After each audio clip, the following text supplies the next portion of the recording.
नौकर सन के कहनी जे कम से कम ई बना देता सन बढ़िया सीमेंट डाल के तो ऊ ना बनल आए एबरा पोखरा के एबरा सारा पानी निकल जाता बाहर।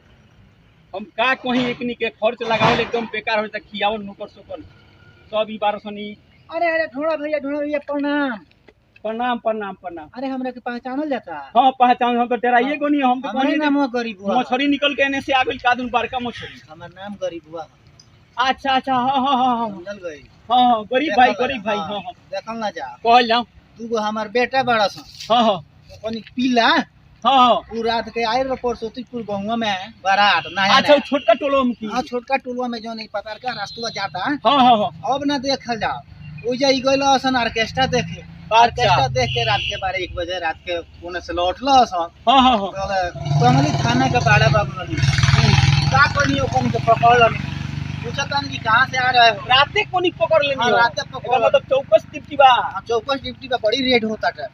अब देखी जे उ पकड़ा गइल बालो हाँ हाँ थाना में लिया के बंद कर देलो बानी। हमरा सब एरे पता लागल ह हाँ तो कोई आदमी के लगे गनी ह उ केहू छोड़वावत नहीं के कहता कि हमरा बस के बात नहीं के केहू के बसे के बात नहीं के ना तो हमरा उहा के लगे भेजल गइल ह कि जाए के ढोणा भैया ई सब कार करी ने अगर उहा के मंत्री से संपर्क होके तो तनी फोन करवा के कमली थाना में बाड़ा कि उहा के छोड़ दी ऐसे कि अब का कहल जा गइनी हो जान त बड़ी मारत रहनी ह दोनों पिलवन के एंग रोत रहल सन पुलिस के त काम हुए तो मरबे करी का कहीं कहत तो हम हार गनी पढ़ावत रहनी तो पोखरियारी में खाली घूमसन खाना सन हइले ना ठीक बा खिया पिया के लमहर से ज्ञान कोइनी हमरा नु दया माया बा तनी अपने के कह दिया दया माया तो होई अपने के कह दिया कि बड़ा बाबू छोड़वा दी अगर पैसों कौड़ी लागी तो हम ना ना ना ना मांग के दे हम गरीब के लिए मदद करते हैं हम पैसा नहीं लेते कोई खातिर नु लोगवा रहुआ लगवा हमरा के भेजा तो एगो काम न कइल जा पोखरवा के काम हमरा के दे दहल जा हम करवा दे तनी पोखरा के काम आई मन से करा देम कमुआ।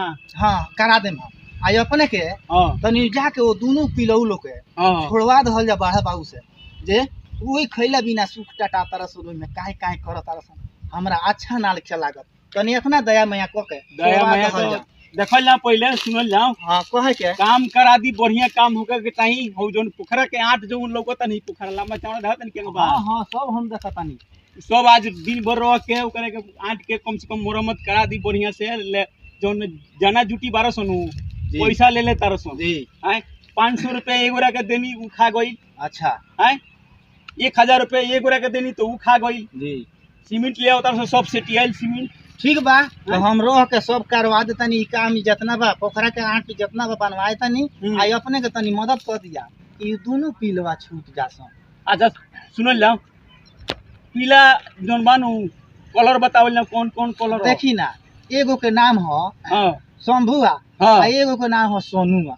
अच्छा दो नाम हाँ दूगो बड़ा सन तो एक गो बा काला एकदम आ एगो बा एकदम उजर काला। हाँ अच्छा हम ठीक बाटे हम फोन ऑन करतानी अब हो जाए 1-1.5 घंटा में अपने के काम हो जाए पीला के छुटकारा मिल जाए। ठीक बा तब हम जाई नु पोखरा के काम करवाई जाई जाओ अपने जाई ला ठीक बा ओने बात नहीं है। हमारा पीला लोग छूट के दुनु जने आईन घरवा में खुशहाली मचैन हम का कहतानी झूम झूम के लोग से खुशी होता हमरा दूर दूर लोग से। का कहीं ढोणा भैया अपन काम करवा ली सारा अभी ले ढोणा भैया ना आईनी का जाने हमार लड़का छूटलो सन कि ना छूटलो सन अगर छूटो रहतो सन तो आगे रहतो सन हम वही बेरा से ओकनी के इंतजार करत करत हमरो पेट में अब भूख लाग गइल बा चल तनी पहले कुछ खा लेवे तब ढोणा भैया के लगे हम फोन लगाओ तनी। गरीब भाई कलो देखो फोन लगा के कह देगा हमारा भोर पर आ गई बड़ा बाबू से कह देती तो कम से कम हो जाए कमुआ। हेलो ए बड़ा बाबू हाँ जोन हो पीला 1200 न दूगो ओकनी के छोड़ देवे के गरीब के पीला हुए सन बेचारा गरीबे के पीला हुए सन छोड़ देवे के। हाँ हाँ हाँ भूखा पियासा 1200 छोड़ देवे के बेचारा कल्पत रोल आके का है रात के अच्छा कह दम हम रात के ना घूमे के उकनी के ठीक बा समझा दिए छोड़ दिया हाँ ठीक बा रख तनी नमस्ते मालिक। हाँ नमस्कार नमस्कार काम का बोल है? खो हाँ राउर तो काम सब करा के हम फिट करा दनी। अच्छा लेकिन अच्छा एक बात बताई हमार लड़का दोनों पीला छूटलो असन कि ना छूटलो असन। पीला दुनू कह देनी ठीक बा हम कह देनी है कि छोड़ देवे के ठीक कहनी है। बारह बाबू के राउर कॉल- एहसान हमरा ऊपर रही। हाँ, हाँ, जब कौनो खोजम दिक्कत तब नहीं हम मिलब। अच्छा तब प्रणाम चल तनी। ठीक